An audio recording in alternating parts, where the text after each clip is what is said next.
はい、皆さん今日もおはようございます。You are 関西バディのヒデです。皆さん今日もお元気でしょうか？はい。僕はですね、いつも通り、今日もご機嫌さんなんですけれども、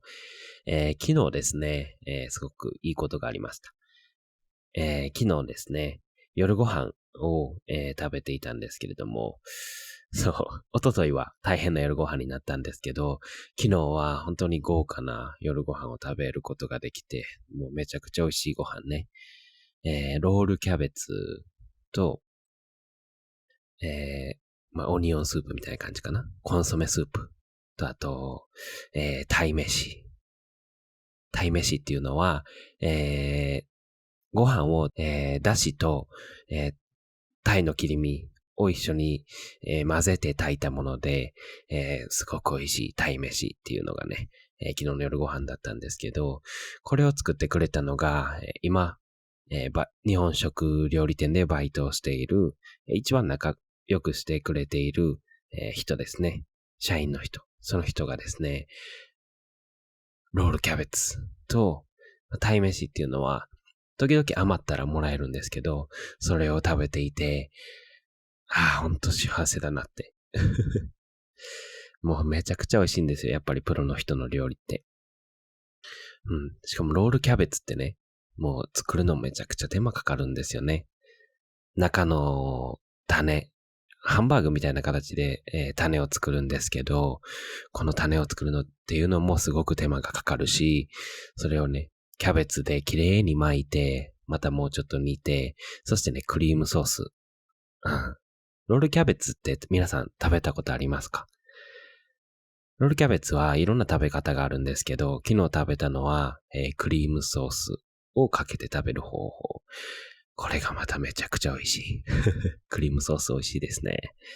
そう。で、そういったご飯を昨日食べてですね、すごく美味しかったなって。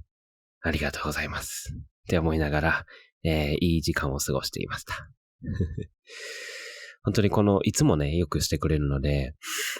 しっかりとこの恩っていうのは返していきたいなというふうに思います。はい。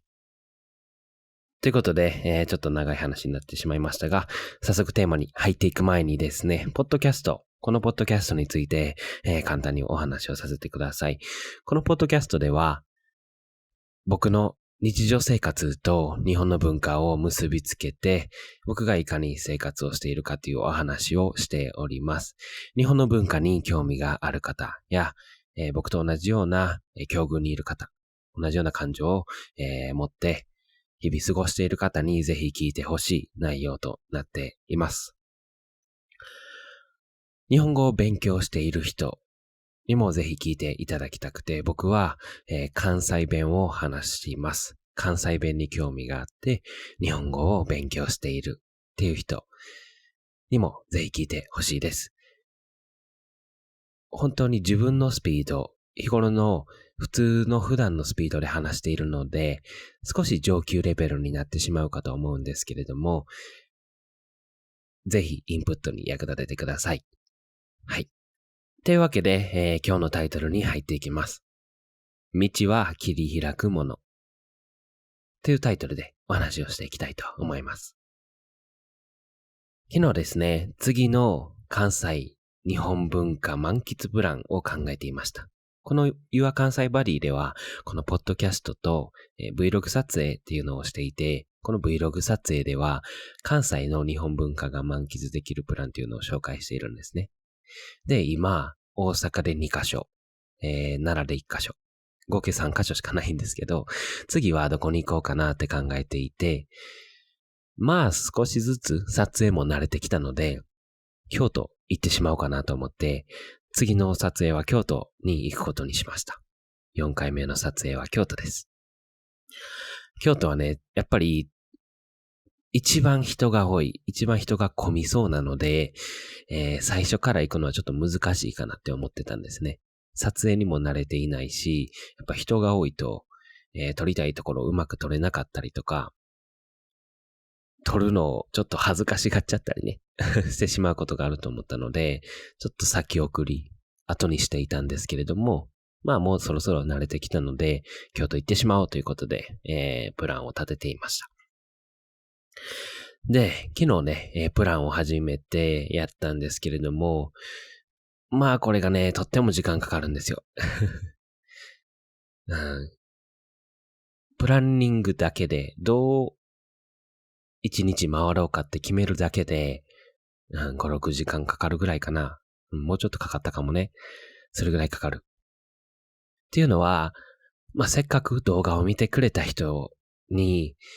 変なところ紹介したくないなと思って、やっぱり心からおすすめできるスポットっていうのを一つ一つ紹介したいなと思って、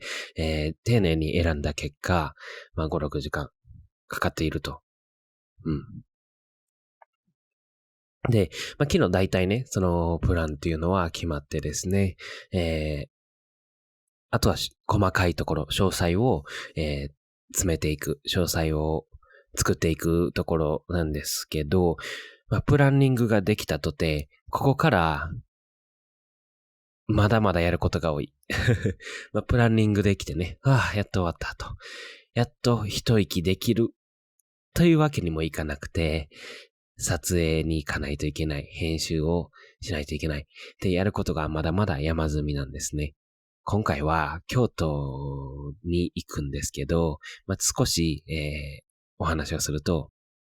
座禅体験から始めようと思ってるんです、今回は。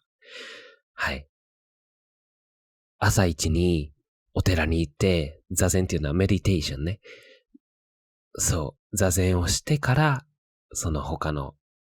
観光地に行こうと思ってるんですね。やっぱり日本文化体験っていうのを僕はテーマにしているので、まあ京都に行くと大体日本文化味わえるなと思って、どこに行っても。だから少しでももうちょっと、もっと深いとこ、日本文化味わってほしいなと思って座禅体験から始めることにしたんです。だから、この座禅体験っていうのがあるがために、明日ですね、撮影に行くんですけど、めちゃくちゃ時間が早い。多分5時半に起きないといけないんですよね。5時半ぐらいに起きて、そのお寺に遅くとも8時ぐらいには着いておかないといけない。5時半に起きて、このポッドキャストの収録をして、準備して、忘れ物なんかしたら終わってしまうので、しっかりと準備して、出発。京都まではだいたい1時間半かな。それくらいかかるので、5時半ぐらいに起きる。大変だなと思って。そう。この Vlog 撮影ね、まあ時間かかるんですよ。すっごく時間がかかる。そんな中で、このやり方で一番最適な方法なんかなってちょっと迷っていたんですよね、昨日。もっと他の別のやり方あるんじゃないって思ったんですよね、少し。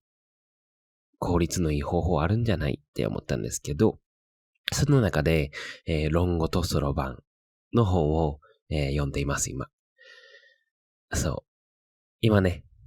漫画版に移行しました。ちょっと前読んでいた明治時代の日本語、ちょっと古い日本語での本は読みづらすぎて、なかなか進められなかったので、ちょっと漫画に移ろうということでね、前もお話しした通り漫画に今移って読んでいるんですけど、その中でいいことが書かれていました。その言葉っていうのが、現状を受け入れ、覚悟を決める。っていう言葉、それを読むことができて。それがどういう意味かっていうと、今自分が置かれた環境、それを受け入れる。そこから逃げることなく、その環境でできることをすべてやれっていう話です。Your 関西バディのプロジェクトを始めて約2ヶ月経ちます。で、まだまだ再生数が伸びなかったり、見てほしいと思っている人たちに届けられていないこの状況、それを受けてですね、この労力と見合ってないんじゃないなんか難しいな。見合っていない。じゃないかなって思ったりとか、他の方法あるんじゃないとか、思ってしまっている状況っていうのは、ちょっと逃げようとしているんじゃないかなって思うんです。はい。2ヶ月間やってきて、結果が振るわないからちょっと焦りも感じていて、大丈夫かなこのままでみたいなね、ことを感じてしまっているがゆえに、そういった感情が出てくるんだろうなって思うんですね。でもこの今やっている企画、このプロジェクトっていうのは、始めたのは、実際に行動に移し出したのは、約2ヶ月前なんですけれども、このプラン、この計画を立て始めたのって、本当はもっと前で、もう4ヶ月前くらいから企画をしていたんですね。企画っていうのは、このプロジェクトをどう進めていくか、どうやって、継続的に行っていくか、それを全部、考えていました。そう。だから、すごく、このプロジェクトには実は自信があって、これだけやっていけば絶対いけるっていう確証があった中スタートしたんですね。そう。だから、今やってることっていうのは、間違いがないと思っているんです。このポッドキャストで、しっかりと僕の、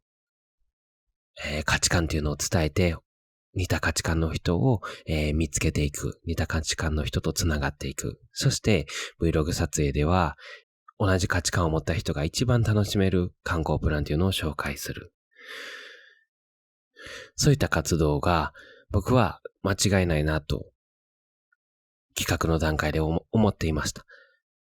だから今この他にもっと方法あるんじゃないっていうのは嫌なことからただ逃げようとしているだけだと思うんです。嫌なことっていうのは長くめちゃくちゃ時間がかかる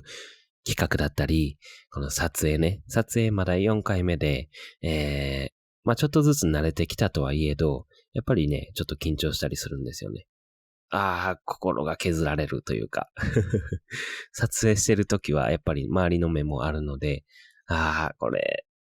大変だなって思いながらやってることは正直あるんですよね。はい。という目で動画も見守ってくれたら嬉しいです。はい。そう。だから、他の方法あるんじゃないって思ってしまってたんですけれども、もうこの道で行くって決めた、その当初の初心っていうのを忘れずに、自分にはこの道しかない。現状、この道っていうのを受け入れて逃げることなく、この道でいかにやりきるか、この道でいかに目標を達成するべきか、っていうことを考えて、やっていくべきだなというふうに思いました。2ヶ月間経って、ちょっと焦りとか、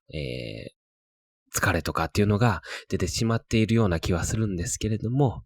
それは、この現状から逃げたいがために出てきている感情だと思うので、もうこの道しかないって決めて、この道でやりきる。他の道があると思うから迷うと思うんです。そう。他の道がないって決まってたら、もうその道でやるしかないですよね。だから、この方法っていうのを愚直にやり続けて、僕が見てほしいって思っている人たちにいつか届いてくると信じて、これからもやっていきたいなというふうに思います。はい。っていうように、これからも日本の文化と僕の日常生活を結びつけたポッドキャストについてお話をしていくのと、関西の日本文化が満喫できる Vlog 撮影っていうのも引き続きやっていきたいと思いますので、ぜひ応援の方よろしくお願いします。こんな話聞きたいとかっていうことがあれば、何でもコメント欄で教えてくれたら嬉しいです。では、皆さん今日も良い一日を。ほなまた。